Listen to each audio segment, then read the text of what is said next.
Le Japon, le Canada et moi, mon nom, Claude-Yves Charles. Présentement professeur en communication internationale à l'Université du Québec à Montréal, ancien diplomate canadien en Chine et ancien délégué général du Québec à Tokyo. Le fait d'avoir organisé la fête nationale du Québec en 2011, non pas dans un grand hôtel de Tokyo ou dans une salle de bal, mais à Ishinomaki, tout près de Fukushima, la grande salle d'une école élémentaire.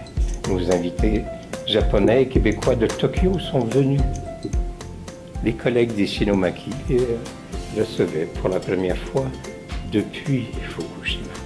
Being there me semble être un message, un comportement diplomatique crucial pour la construction de la confiance à moyen et long terme. Au début, le Canada était surtout perçu comme une source sûre, fiable, sécuritaire de ressources naturelles ou pour l'agroalimentaire, puisqu'il manque de ressources naturelles. Et aujourd'hui, je trouve qu'il y a une nouvelle tendance en émergence qui, j'espère, deviendra une tendance lourde.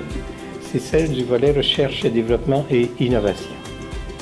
J'ai pu constater, par exemple, en invitant le CRIAC, le Centre de recherche en aérospatial, que nos collègues japonais dans le domaine aérospatial étaient très intéressés par le modèle de gestion québécois, de ce partenariat entre gouvernement, industrie et université pour développer côté aérospatial. J'ai fait quelques recherches pour voir pendant une dizaine d'années, il y a eu 2466 publications conjointes dans le domaine du nucléaire ou dans le domaine de la médecine clinique, sur l'hérédité, sur la génétique, sur la neurologie.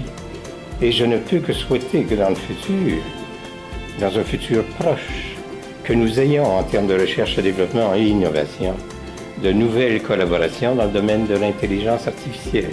Surtout que maintenant, Montréal devient un lieu privilégié dans ce domaine. Le Japon, le Canada et moi.